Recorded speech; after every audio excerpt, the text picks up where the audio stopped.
Praise the Lord. Good morning, everyone. Good morning, Pastor Bobby, Pastor Cynthia, and Pastor Jewel, and Sister Lydia. And to all my co-pastors in the vineyard in this platform this morning, and to all the brethren around the globes and the listeners. Thank you so much for the big privilege that I will share the Word of God in this platform this morning. So without further ado, if you have Bible with you, let us open our Bible in the book of 1 Corinthians chapter 15 verse 58.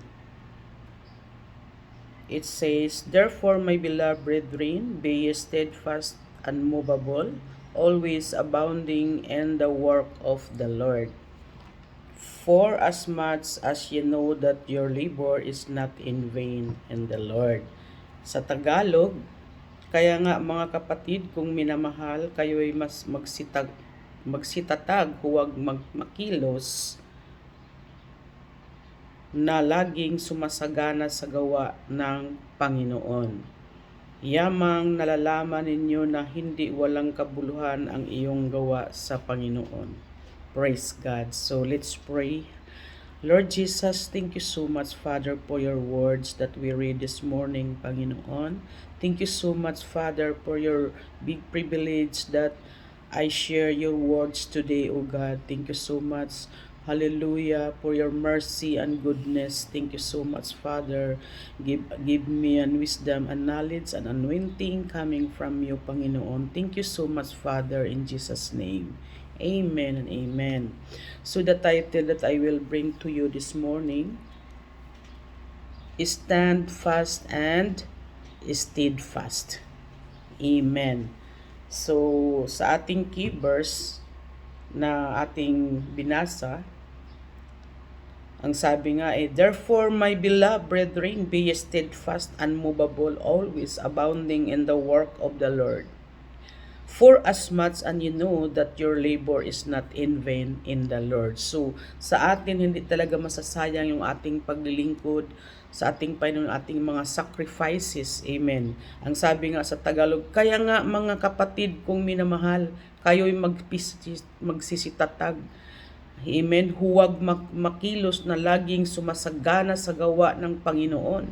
Yamang nalalaman ninyo na hindi walang kabuluhan ang inyong gawa sa Panginoon. So, mga kapatid, ay hindi talaga mawala ng kabuluhan yung ating mga ginagawa sa ating Panginoon. Ang Panginoon ay mayroong pangako sa atin na buhay na walang hanggan. Kaya, hallelujah, ngayon pa lang mga kapatid ay ating isipin na ang ating paglilingkod ay ito po ay hindi po maging walang kabuluhan sa ating Panginoon sa kanyang harapan. Ang sabi nga mga kapatid dito sa Galatians chapter 5:1, "Stand fast therefore in the liberty wherein Christ hath made us free, and be not entangled again with the yoke of bondage." Amen. So wala na tayo doon sa mga yoke of bondage mga kapatid. Hallelujah. Pinalaya na tayo ng ating Panginoon. Kaya nga po malaya tayong maglingkod ng tapat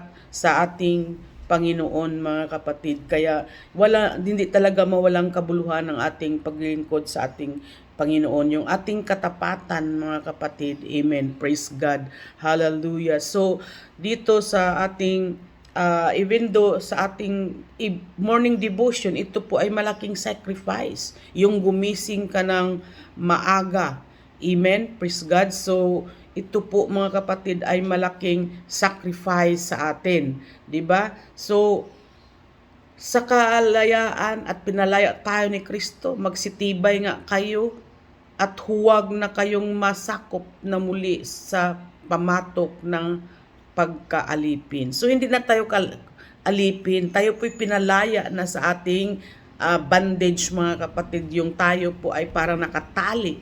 Malaya na po tayo maglingkod ng tapat sa ating Panginoon. Amen. Wala na tayo doon sa nakatali tayo, na wala tayong kalayaan. Malaya na tayo, pinalaya na tayo ng ating Panginoon mga kapatid. Praise God. Hallelujah. So, dito mga kapatid, we have the three things you will do that stand firm in your faith. Amen. Kailangan maging matatag po tayo sa ating mga pananampalataya, mga kapatid. Amen. To stand firm in your faith, consider these three actions. Amen. Kailangan may actions. Number 1, pray. Amen. So ito yung prayer, mga kapatid. Ito po ay ating duty na hindi talaga tayo tumigil sa pagpipray. Ang sabi nga ng 1 Thessalonians, di ba? Ito po ay very familiar na sa atin na pray without ceasing. Amen? Hindi naman yung sinabi na mag-pray ka walang patid, kahit saan ka. Pero ang sinabi na hindi po natin ititigil yung ating pag-pray. Amen? Every day. Amen? So, si David nga, di ba si Daniel, 3 times a day siya po'y nananalangin, kaya nga hindi po siya nilapak ng leyon, mga kapatid. So number 2, study God's Word. Ito po'y mahalaga na tayo po'y nag-aaral ng salita ng ating Panginoon.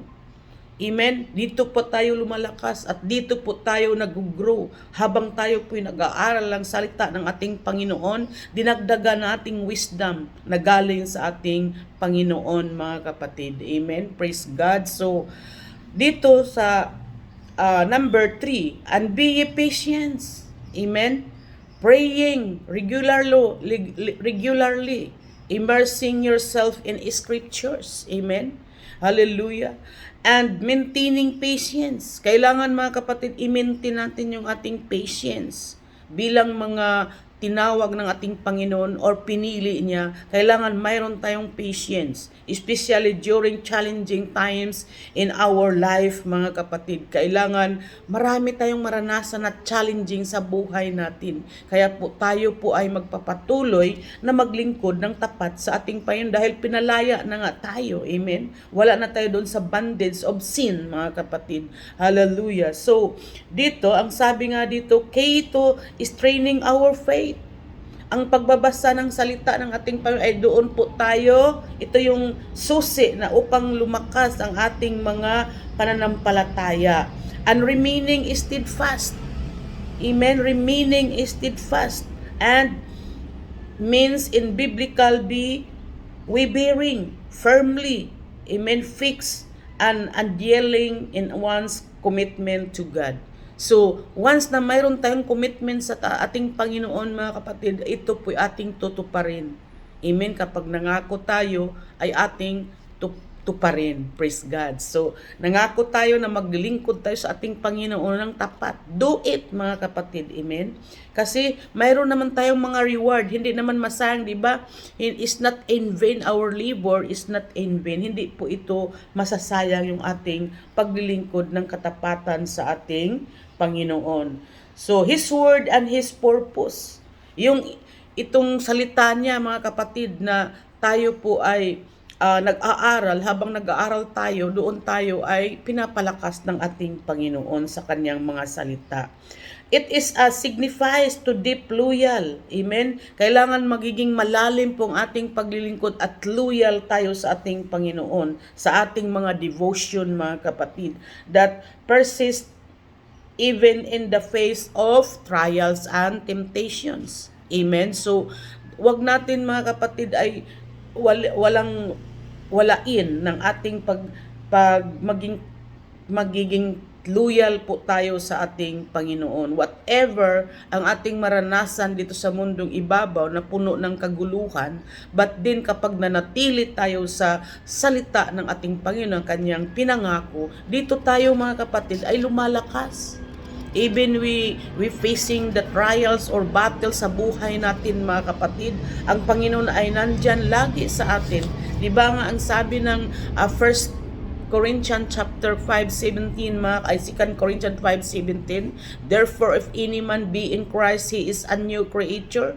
All things are passed away, and behold, all things are become new. Tayo po'y binago niya. Kailangan manatili tayo, mga kapatid, na lumakad na mayroong takot sa ating Panginoon dahil binago na tayo. Wala na tayo doon sa nakatali tayo, pinalaya na tayo. That's why, mga kapatid, ay tayo po ay malaya na sa sa kautusan ng ating Panginoon. Malaya na tayong lumakad ayon sa kalooban ng ating Panginoon. Amen. Praise God. So, tayo po mga kapatid ay hindi niya iiwan.